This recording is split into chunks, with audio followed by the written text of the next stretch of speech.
Hello everyone, welcome to my YouTube channel, Moves to Next. My time is just as valuable as yours, and I proved it. You ever meet someone who acts like their time is pure gold, but yours doesn't even count? Yeah. I met that person too, and let me tell you, she learned the hard way that I don't do well with arrogance. Pause, because when she tried to waste my time, I gave her a taste of her own medicine. Let's begin. If you've ever had a neighbor, co-worker, or anyone who thought they were better than you just because of money or attitude, hit that like button. Subscribe if you love satisfying justice, because today, this story's ending. Pause. Oh, it's pure karma. When my wife and I first moved into our new apartment, we were honestly thrilled. Fresh paint, shiny floors, and an elevator that didn't sound like a dying robot. Total upgrade from our old place. Beat. The building itself was kind of a weird mix. See, the bottom 4 floors were old, like formerly slums old. But after a renovation project, they added 3 brand new floors on top. We were among the new tenants up there, living the modern apartment dream. At least that's what it looked like in the brochure. In reality, it was like 2 worlds stacked on top of each other. The old residents below, still living by their own unspoken rules, and us new folks above, trying to make it work without stepping on anyone's toes. The tension started small, whispers in the hallway, side-eye glances in the elevator, the occasional, "Oh, you must be one of them." Yeah, them. As in, the new residents. Apparently that was an insult. Now the first big fight wasn't about noise or pets or parking. Nope, it was about the front yard. It wasn't huge, just a small patch of grass and a few flower beds. But to the old residents, it was some kind of sacred battlefield. The problem was simple. Nobody wanted to pay the $10 a month for a gardener to keep it looking nice. $10 per household. I mean, come on, that's like 2 cups of coffee. But no, they said it was wasteful spending. And even though I was just renting, I decided, fine, I'll take care of it. I actually like gardening. It helps me decompress. Pause, plus I figured it'd be a good way to build a bridge between old and new tenants. Spoiler, that bridge, it burned fast. Enter Danielle, Queen of Drama. Then came Danielle. She lived one first day I met her. I could practically hear the soundtrack of her life. A violin solo titled "The World Revolves Around Me." Danielle was one of those people who made sure everyone knew she had invested a fortune into her apartment. She loved to drop phrases like "my designer tiles" and "imported fixtures" into any conversation, even when it wasn't remotely relevant. In the building group chat, she was, let's just say, a presence. Constant complaints, endless superiority, and a special knack for turning minor issues into 5-alarm emergencies. If someone's package got left in the lobby for more than 10 minutes, she'd post a paragraph rant. If the elevator was slow, she'd demand accountability. And the yard? Oh, she hated the yard. Apparently the sight of slightly uneven grass was an offense to her designer sensibilities. She'd post photos of it like it was a crime scene. Unacceptable, she'd say. This building deserves better. You know the type. The universe clearly had a sense of humor because somehow I kept getting her food deliveries. Different restaurants, different days, but always the same mistake. The delivery guys would ring my bell. I'd open the door, and surprise, it was Danielle's dinner again. At first I was nice. I'd bring it up to her, smile, maybe crack a joke about the mix-up. She never said thank you. Not once, just a curt, "Oh, that's mine." You'd think someone who orders so much food would learn to type the right apartment number. But nah. Apparently that was too much effort for Her Royal Highness. Chuckle. Anyway, I let it slide. You pick your battles, right? But then, things took a turn. I'm a reserve soldier, and one day I got called in for a long stretch of service. It wasn't a surprise, but it meant my free time evaporated. My days were long, my nights short, and the last thing I was thinking about was mowing grass. The yard grew a bit wild, not terrible, but clearly less maintained.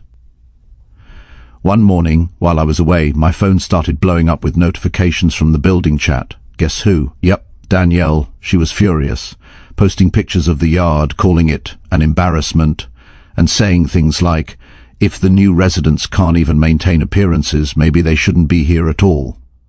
I took a deep breath and replied politely, something like, "Hey Danielle, sorry I've been MIA. I was called in for reserve duty and haven't had a chance to handle the yard. I'll take care of it as soon as I can." Her response, Well, my time is just as valuable as yours and I don't want to waste it talking about the yard. I just stared at my phone for a moment, trying to decide if I was reading that right. My time wasn't valuable? Because what? I didn't spend it bragging about light fixtures. I typed and deleted several responses. My wife, sitting next to me, just said, "Don't. She's not worth it." She was right, so instead I did the digital equivalent of walking away. I left the group chat. Before exiting, I sent one final message: "Farewell and thanks for the fish." Yeah, that's a Hitchhiker's Guide to the Galaxy reference. If she didn't get it, even better. After that, I stopped caring about the chat drama. I still did the yard, but at my own pace. No pressure, no arguments, just me, some soil, and a pair of headphones. Danielle, thankfully, went quiet for a while. Maybe she found someone else to nag, or maybe she was just too busy not wasting her valuable time. Life returned to normal.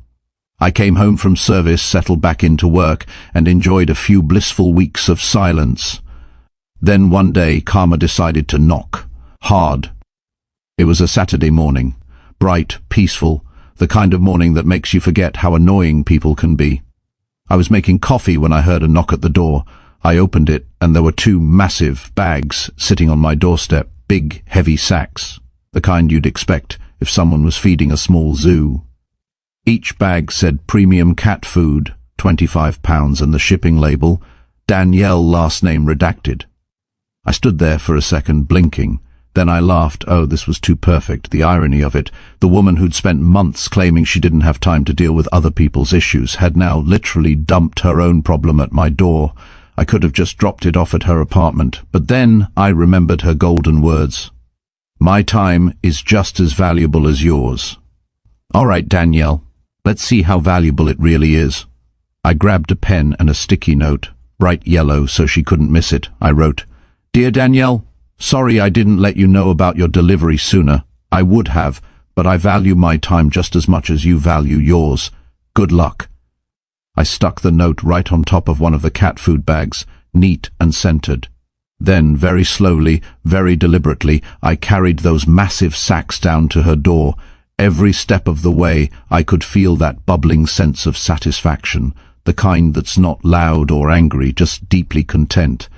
When I placed them in front of her door, I imagined the look she'd have when she saw the note, the confusion, the realization, and then that tiny sting of being outsmarted by the very person she thought was beneath her.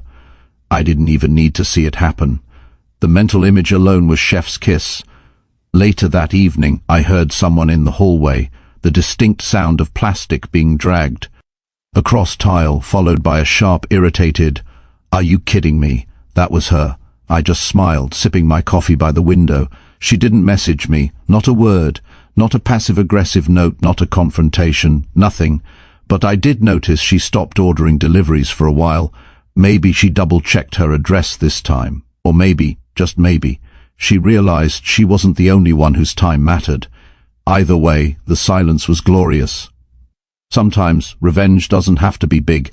It doesn't have to involve elaborate plans or years of scheming. Sometimes all it takes is a quiet moment, a gentle reminder that respect goes both ways. Danielle thought she could treat people like background noise in her story, but every main character gets their moment, and mine came with 2 bags of cat food and a perfectly timed sticky note. Call it petty, call it poetic. Either way, it felt damn good. And that yard still looks great. So what did I learn? Simple. Never underestimate quiet people. The ones who don't argue, who don't fight for attention. They're usually the ones planning something much more satisfying. If this story gave you that warm, smug sense of justice, hit that like button. Tell me in the comments what's the most satisfying revenge you've ever seen. And hey, don't forget to subscribe for more stories where karma hits right on time, because sometimes the best revenge is just valuing your own time. End. Thanks for listening, folks. Stay kind, but never let anyone forget your worth.